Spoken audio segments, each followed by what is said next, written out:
UP के बहराइच के अंदर जितनी बेरहमी से उस बच्चे को मारा गया, मारने के बाद इन राक्षसों ने, इन कायर बुजदिल, इन जादियों ने, इन ने नाखून खींच लिए।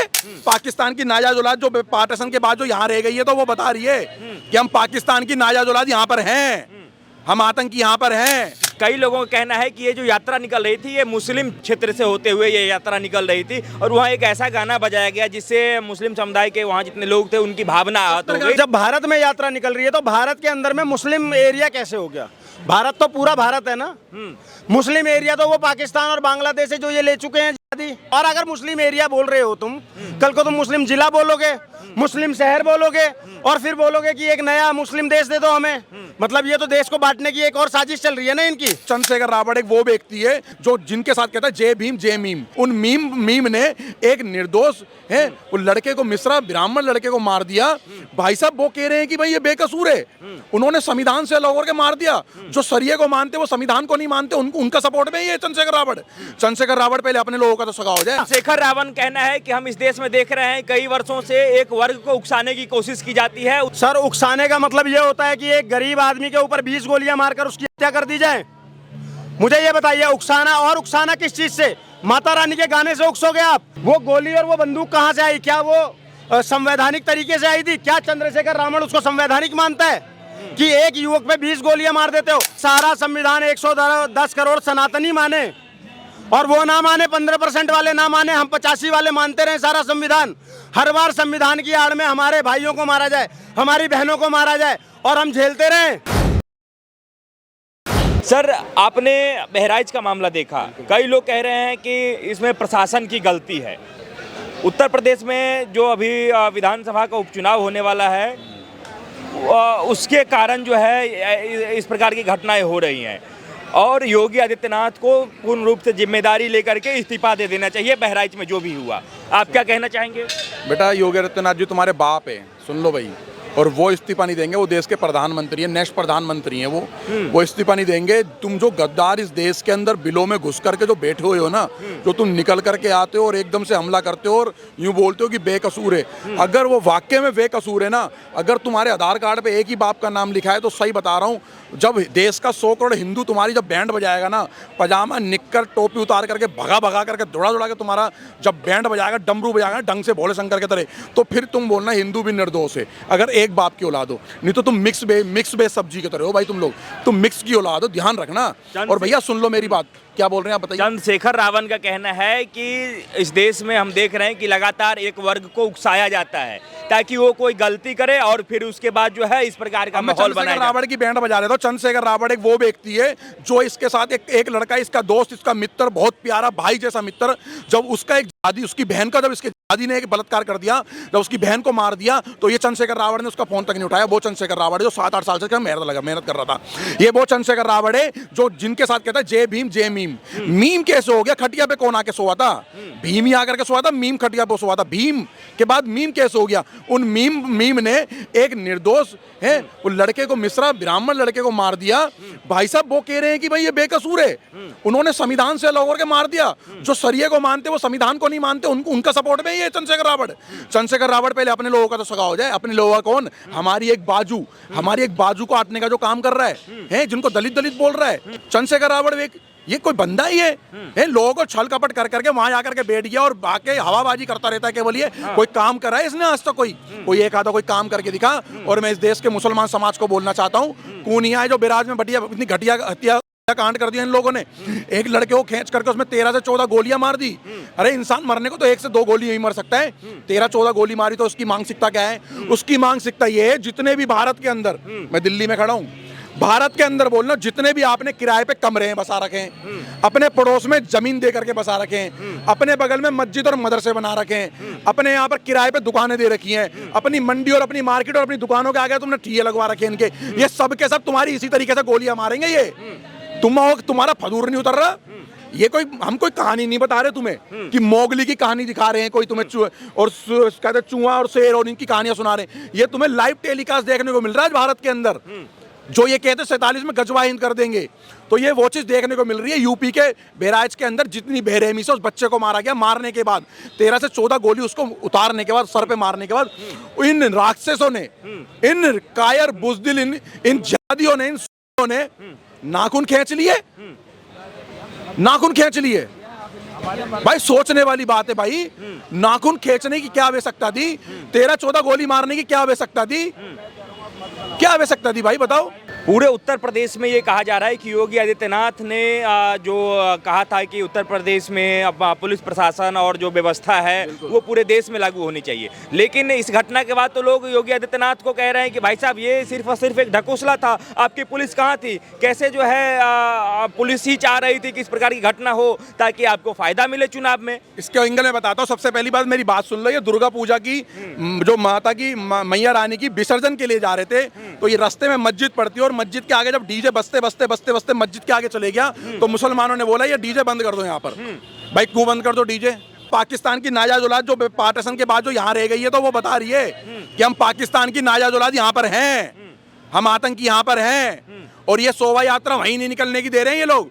शोभा यात्रा तो उन्होंने जहांगीरपुरी में नहीं निकलने दी थी, वहां पर ही पथराव करा था। ऐसी इन्होंने क्या कहते हैं, जहाँ पर करौली माता का मंदिर है वहां पर राजस्थान के अंदर, इन्होंने वहां पर भी वही यात्रा नहीं निकलने दी थी। दिल्ली के अंदर अभी कौन 30 हजारी कोर्ट के पास जब ये रात को इसी नवरात्रों की बता रहा हूँ मैं, को 10 दिन पहले की, जब झंडे वाले मंदिर से जब जोत लेके जा रहे थे, जलती हुई जोत पे मांस फेंक दिया था, ये मान ही ले जाने दे रहे थे। तो बताओ ना, बसा किसके रहे हो? मैं तो इस कौम पे भरोसा नहीं करता, ना मैं इन पे भरोसा करूँ कभी जिंदगी में। आप उन्हें इस देश का नहीं? अरे भाई साहब, कैसे पार्टीशन किस बात पे हुआ था? कोई चिल्ली पिटा मोमोस और क्लब डिस्को बार के लिए पार्टीशन हुआ था? पार्टीशन हुआ था कि हम हिंदुओं के साथ नहीं रहना चाहते, हम भैया एक अलग मुस्लिम कंट्री बसाना चाहते हैं। लेकिन फिर भी भैया पता नहीं क्या गलती हमारे बड़े बूढ़ों ने करी, किन्होंने करी। सर, कई लोगों का कहना है कि ये जो यात्रा निकल रही थी ये मुस्लिम क्षेत्र से होते हुए ये यात्रा निकल रही थी, और वहाँ एक ऐसा गाना बजाया गया जिससे मुस्लिम समुदाय के वहाँ जितने लोग थे उनकी भावना आहत हो गई, और मुख्य कारण यही रहा वहाँ इतने बड़े दंगे का, और एक व्यक्ति का जान भी चला गया, गोपाल मिश्रा का। सर एक बात बताओ, यात्रा भारत में निकल रही थी ना या पाकिस्तान में निकल रही थी? और जब भारत में यात्रा निकल रही है तो भारत के अंदर में मुस्लिम एरिया कैसे हो गया? भारत तो पूरा भारत है ना, मुस्लिम एरिया तो वो पाकिस्तान और बांग्लादेश से जो ये ले चुके हैं आजादी, जिन्होंने धर्म के आधार पर 2 देश ले लिया, अब उनको भारत में फिर से मुस्लिम एरिया क्या होता? मुस्लिम एरिया। और अगर मुस्लिम एरिया बोल रहे हो तुम, कल को तुम मुस्लिम जिला बोलोगे, मुस्लिम शहर बोलोगे, और फिर बोलोगे कि एक नया मुस्लिम देश दे दो हमें। मतलब ये तो देश को बांटने की एक और साजिश चल रही है ना इनकी। कैसा मुस्लिम एरिया? और ऐसे अगर मुस्लिम एरिया करेंगे, इस देश के अंदर में 85% हिंदू एरिया बोलूं मैं, वहां पर इनको मकान ना दिया जाए फिर चलेगा? वहां से ताजिया ना निकलने दिया जाए फिर चलेगा? मेरे खुद के घर के पीछे मस्जिद है, 5 टाइम की नमाज की अजान मुझे सुननी पड़ती है, मैं तो नहीं ऑब्जेक्शन कर रहा हूं उसके लिए। मैं उसके लिए ऑब्जेक्शन करना शुरू कर दूं? अगर मेरी माता के गाने बज रहे हैं और तुम पथराव करोगे तो तुम्हारी अजान के टाइम पे मैं पथराव करने लगूं क्या? मैं पूछ रहा हूं कैसे भारत में मुस्लिम एरिया आया? और देश के गृह मंत्री और प्रधानमंत्री से पूछ रहा हूं, और उन तथाकथित सो कॉल्ड सेकुलर भड़वों से पूछ रहा हूं कि हिंदुस्तान में रहकर मुस्लिम एरिया हिंदू एरिया क्या हो गया? जब हिंदुस्तान के अंदर में 140 करोड़ हिंदुस्तानी है तो वो सारा हिंदू एरिया होगा ना। शेखर रावण कहना है कि हम इस देश में देख रहे हैं कई वर्षों से एक वर्ग को उकसाने की कोशिश की जाती है, उसके बाद ये लोग इस ताक में रहते हैं कि एक वर्ग उकसे और उसके बाद कोई गलती करे और उसके बाद जो है हम लोग एक्शन लेंगे या फिर इस प्रकार की घटनाएं होंगी। सर उकसाने का मतलब ये होता है कि एक गरीब आदमी के ऊपर 20 गोलियां मारकर उसकी हत्या कर दी जाए? मुझे ये बताइए, उकसाना, और उकसाना किस चीज से? माता रानी के गाने से उकसोगे आप? भक्ति गाने आगे आकर के जो है इस प्रकार की गाना बजाते हैं, फिर वहाँ पे भगवा झंडा लहराते हैं, तो ये बर्दाश्त नहीं होता है। भाई साहब एक बात बताओ ना, भगवा तो हमारे तन मन में है। भगवा तो सूरज होता है उगते और डूबते समय, जला दोगे क्या? चंदा भगवा होता है, भगवा तो आम हो जाता है। क्यों खाते हैं? सबसे ज्यादा बेच रहे होते हैं मेरठ वाले रोड पे लंबी दाढ़ी वाले। अगर भगवा से इतनी प्रॉब्लम है तो क्यों बेच रहे हैं फिर?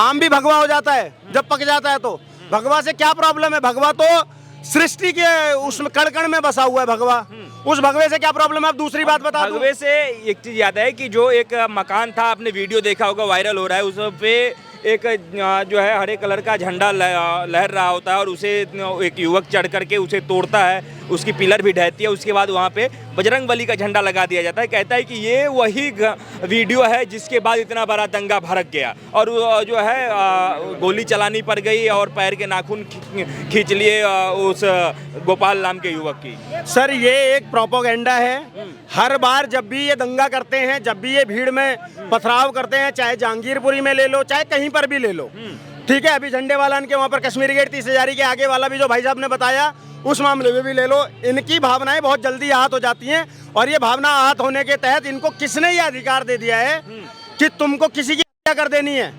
वो गोली और वो बंदूक कहाँ से आई? क्या वो संवैधानिक तरीके से आई थी? क्या चंद्रशेखर रावण उसको संवैधानिक मानता है कि एक युवक पे 20 गोलियां मार देते हो? और भावना आहत होने का मतलब अगर लोगों की जान ले लेना है तो जब मेरे राम को गाली दी थी ओवैसी ने, अकबरुद्दीन ओवैसी ने, क्या मैं उसकी जान ले लूं? क्या संविधान मुझे ये अलाउ करता है कि मेरे राम को गाली बकी थी तो मैं उसकी जान ले लूं? मेरे राम को इस देश में कोर्ट के अंदर में खड़ा कर दिया गया, क्या वो अपमान नहीं था? मेरी भावना आहत नहीं हुई थी तो क्या मैं जान ले लूं? किसी की भावना आहत होने का मतलब किसी की जान ले लेना है क्या?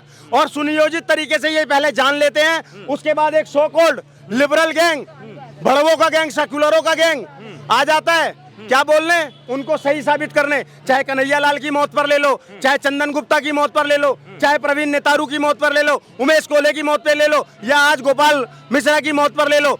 क्यों ऐसा होता है इस देश के अंदर में कि जब भी एक सनातनी मारा जाता है तो ये सारे विधवा विलाप करके उसको सही साबित करने पे तुल जाते हैं, तब इनके लिए संविधान कहाँ मर जाता है। और वहीं पर जब एक अखलाक मारा जाता है तो इनका वो जीजा लगता है कि उसको जाके 1-1 करोड़ रुपए देकर आते हैं।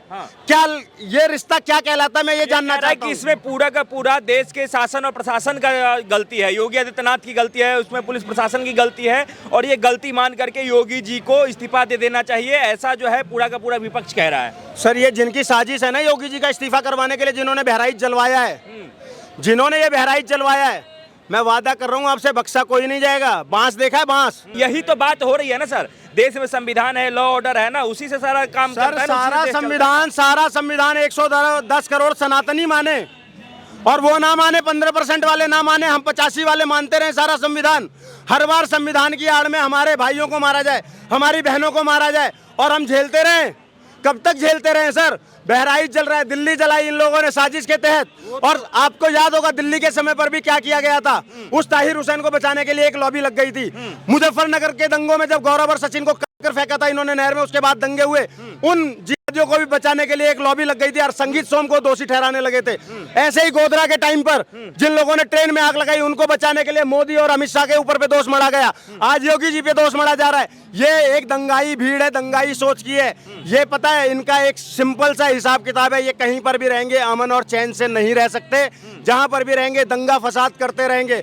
अब जरूरत है 110 करोड़ हिंदुओं, योगी जी ने भी कहा था, अब तो मोदी जी भी कहने लगे हैं, बटोगे तो कटोगे, अभी भी एक हो जाओ, नहीं तो चंदन गुप्ता, कमलेश तिवारी, प्रवीण नेतारू, उमेश कोले सारे तो हो ही गए। आज गोपाल मिश्रा हुआ है, कल ये इंद्रेश द्विवेदी होगा, परसों आप हो गए और तरसों कोई और होगा। तो कह रहे हैं कि जिस राज्य में बीजेपी की सरकार है वहाँ जंगल राज है और ऐसे जंगल राज को हटाने के लिए पहले बीजेपी के नेताओं को हटा देना चाहिए, ताकि ऐसे समाज में जो बच्चे, जिन बच्चों की जान जा रही है वो ना जा सके। इस सब के पीछे बीजेपी का ही हाथ है। सपा की सरकार में मुजफ्फरनगर दंगा हुआ था, आजमगढ़ दंगा हुआ था, कितने दंगे, बरेली दंगा हुआ था, बदायूं दंगा हुआ था, कितने दंगे बताऊं सपा की सरकार में। एक साल में 200 दंगे कराए हैं उन्होंने। ये पहला ऐसा मामला हुआ है। और ये भी मैं आपको बता दूं, योगी सरकार को बदनाम करने के लिए एक साजिश है विपक्ष की। ये उन लोगों को, उन्मादी भीड़ को भड़काकर सुनियोजित इसकी जांच होनी चाहिए। सर साजिश मान के चलिए कि साजिश है, तो सरकार की गद्दी पे आप बैठे हुए हैं, पुलिस प्रशासन आपके हाथ में, कैसे वो साजिश जो है सफल हो जा रहा है? सर बता तो रहा हूँ, अब बांस जाएगा ना। अब 40 लोग अरेस्ट हुए हैं, अभी 40 नहीं, अभी 400 अरेस्ट होंगे और सबकी खाल उधेड़ी जाएगी और सबको समझ में आ जाएगा दंगा करना होता क्या। वो योगी महाराज हैं, भारत का भविष्य है वो। मैंने एक बार मोदी जी के लिए 2014 में बोला था और आज वही सेम शब्द, पूरी लाइनें एक ही हैं, सिर्फ मोदी और योगी में फर्क कर देता हूं। आज मौजूदा भारत की जरूरत है कौन? योगी जी। और तब एक कवि की जुबान से निकलता है कि विश्वास करो तुम योगी पर, विश्वास करो तुम योगी पर, वह नवयुग का निर्माता है और ऐसा शख्स इस मातृभूमि पर एक बार ही आता है, वह जामवंत है, इस युग का हनुमान जगाने आया है।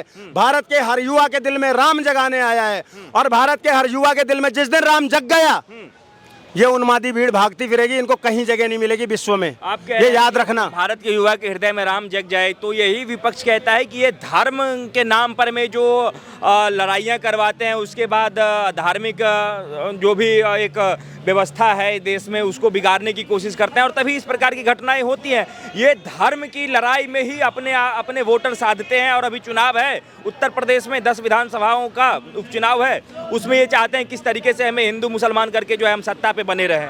पत्रकार महोदय, बहुत शालीनता से एक प्रश्न पूछूंगा। पूरे हिंदुस्तान में एक ऐसा सुनियोजित बता दो जो हिंदू ने करी हो धर्म के नाम पर, चाहे उसके राम को गाली दी गई हो, चाहे माता सीता की और धरती माता की गंदी तस्वीर बनाई गई हो MF हुसैन के द्वारा, चाहे अकबरुद्दीन ओवैसी ने कुछ किया हो, चाहे कोर्ट तक में मेरे राम को ले जाया गया हो। क्या हमने सुनियोजित तरीके से किसी की हत्या करी कभी? एक नहीं करी है। मैं आपको ऐसे 10 मामले बता रहा हूँ, यहीं पर नाम गिनवा दूंगा, जिनको क्या कहकर मारे गया। गुस्ताखे नबी की एक ही सजा, सर तन से जुदा। किसको मारा गया? कन्हैया लाल को। मारते समय भी, मारने से पहले वीडियो बनाई गई, मारते समय वीडियो बनाई गई, मारने के बाद वीडियो बनाई गई। और सरकार किसकी थी? कांग्रेस की थी। इसी देश के अंदर में, कर्नाटका में कांग्रेस की सरकार में, एक लड़का अपनी दुकान के अंदर में हनुमान चालीसा बजा रहा है, उसको उन्मादी भीड़ आती है और पीट कर चली जाती है। हम कहाँ रह रहे हैं सर? हम भारत में रह रहे हैं ना। तो आज इसलिए जरूरत है। तो कहना है कि अगर यदि आप मस्जिद के सामने से रैली नहीं निकालेंगे तो दंगा होगा ही नहीं, तो मस्जिद के सामने से रैली निकालने से वो मना कर रहे हैं, मस्जिद के सामने गाना बजाने से मना कर रहे हैं। मंदिर के सामने से अगर कोई मुसलमान निकले तो उसको मार दूं मैं? भाई साहब, अगर अखिलेश यादव तो ये मैं मार दूं? अखिलेश यादव तो ये कह रहे हैं कि भाई साहब डीजे पे उस प्रकार के गाना बजाया क्यों जाता है जिससे दूसरे पक्ष के लोगों को सुन के दिक्कत होती है। देखो, अखिलेश यादव के साथ एक समस्या है। उनको अखिलेश यादव ना कहो, मुल्ला अखिलेश यादव कहो। उनके पिताजी कहते थे, मुल्ला कहे। हाँ, उनके पिताजी कहते थे कि मुझे मुल्ला मुलायम कहो तो ज्यादा अच्छा लगता है। और उनके पिताजी ने मेरे कार सेवकों पे गोली चलवाई थी और उनके पिताजी का वक्तव्य था कि अगर मैंने कार सेवकों पर गोलियां नहीं चलवाई होती तो मुस्लिम भाइयों के साथ नाइंसाफी हो जाती। वो हज कमेटी बनाते हैं, हज हाउस बनाते हैं। उन्होंने आज तक सनातन के लिए किया क्या है? वो तो खुलकर टोपी पहनकर इफ्तारी करते हैं। कभी उन्हें देखा है कन्या जमाते हुए? कभी देखा है? नवरात्रों में कहीं पर उनको दान बांटते हुए देखा है? तो वो तो इफ्तारी करते हैं। उनको मुल्ला मुलायम को, और वो अपनी कौम के लिए बोल रहे हैं, उसमें बुराई क्या है? मैं उनको फिर भी ये एक बात बताऊं, वो वैसी बोलता है ना तो समझ में आता है कि चलो बकरे की दाढ़ी वाला है, वो बोल रहा है। लेकिन ये बिना दाढ़ी वाला जो असली मुल्ला है, मुल्ला अखिलेश, वो हम हिंदुओं से इस कदर नफरत करता है। उसके बाप ने हमारे कार सेवकों को मरवाया। उसके बाप पे भी मैंने 4 लाइनें लिखी थी, सुन लो। पापी बना मुलायम, हरि भक्तों को मरवाया, अधमरी लाश लदवा करके सरयू जी में बहवाया, थी बोर खून से गलियां मानो बहता हो पानी। ए मेरे वतन के लोगों, जरा याद करो कुर्बानी वो 92 में जब कार सेवकों पे, मेरे भाइयों पर गोली मारी गई थी, निठारवी बंधुओं को मारा गया था। कितने लोगों को मारा गया था? वो उसके बाप ने कराया था। और उसके बाद उसके बाप का वक्तव्य क्या आता है कि अगर मैं गोली चलाने के आदेश नहीं देता तो मुस्लिम भाइयों के साथ नाइंसाफी होती। तो वो लोग तो क्लियर है अपने एजेंडे में कि वो 14% के साथ हैं।